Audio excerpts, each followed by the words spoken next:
O final do século XX testemunhou uma corrida do ouro científica de proporções assombrosas. A fúria delirante e desesperada para comercializar produtos da engenharia genética. Essa empreitada realizou-se com tanta rapidez e tão poucas críticas isentas que suas dimensões e implicações são praticamente desconhecidas. A biotecnologia acena com a maior revolução na história da humanidade. Ao final dessa década, terá superado os computadores e a energia atômica em termos de efeito na vida cotidiana.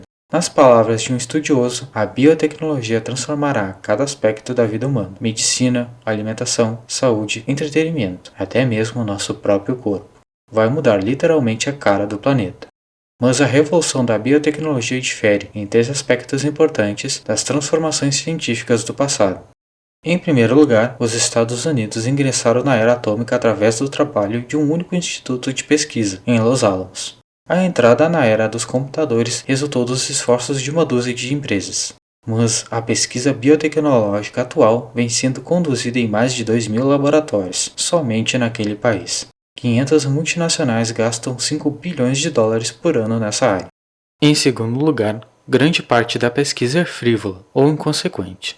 As tentativas de criar trutas mais claras para permitir melhor visualização na água, árvores quadradas para facilitar o corte de tábuas e células odoríferas injetáveis para que a pessoa recenda para sempre seu perfume favorito podem parecer piadas, mas não são. Na verdade, o fato de a biotecnologia poder ser aplicada em indústrias tradicionalmente sujeitas aos caprichos da moda, como a de cosméticos e as de diversões, aumenta a preocupação quanto ao uso estúpido dessa nova e poderosa tecnologia. Em terceiro, o trabalho se desenvolve sem controle. Ninguém o supervisiona. As leis federais não o regulam. Não existe preocupação governamental com a questão, nem nos Estados Unidos nem em outras partes do mundo. E como a aplicação da biotecnologia abrange dos remédios aos produtos agropecuários, passando pela neve artificial, tornando-se difícil implantar uma política coerente. O fato mais alarmante, contudo, é a falta de controle por parte dos próprios cientistas. Vale notar que quase todos dedicados à pesquisa genética estão envolvidos com o comércio da biotecnologia. Não há observadores neutros. Todo mundo tem algum interesse.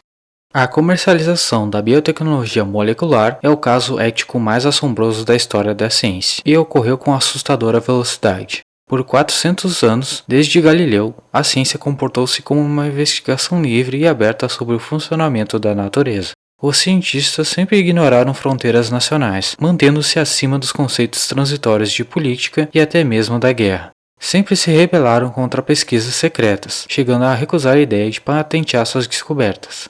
Consideravam-se trabalhadores a serviço de toda a humanidade. E, por várias gerações, as descobertas dos cientistas realmente possuíam uma característica peculiar: o despreendimento.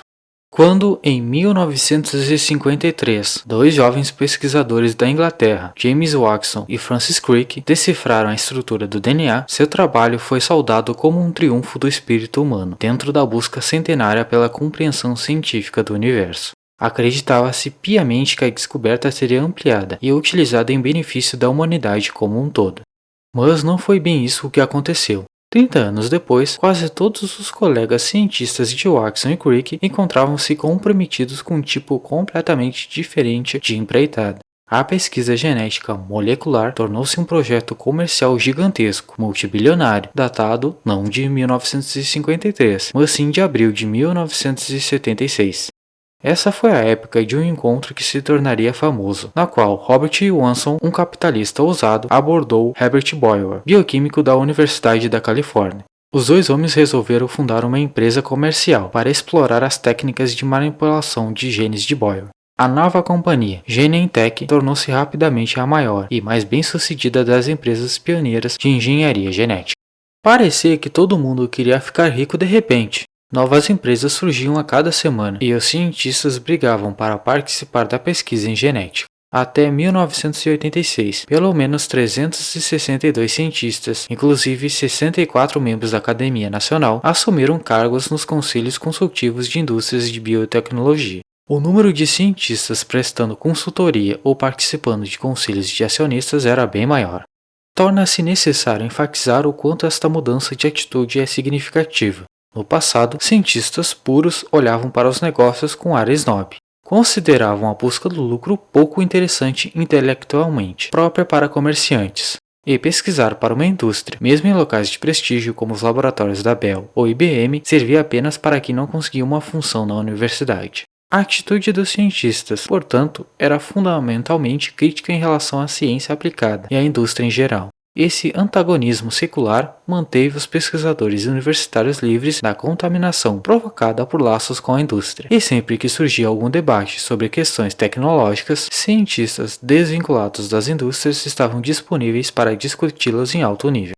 Isso não é mais verdade. Há poucos biólogos moleculares e pouquíssimas instituições de pesquisa sem ligações comerciais. Os bons tempos se foram. A pesquisa genética prossegue em um ritmo mais alucinado do que nunca, mas é feita em segredo, às pressas, em função do lucro.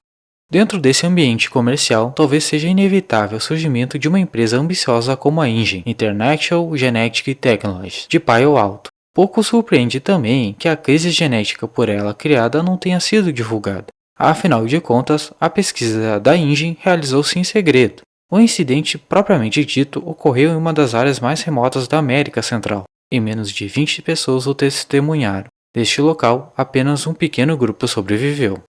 Mesmo no final, quando a InGen baseou seu pedido no capítulo 11 da Lei de Falência, dando entrada no Tribunal Federal de Falências em São Francisco, no dia 5 de outubro de 1989, os editais quase não chamaram a atenção da imprensa.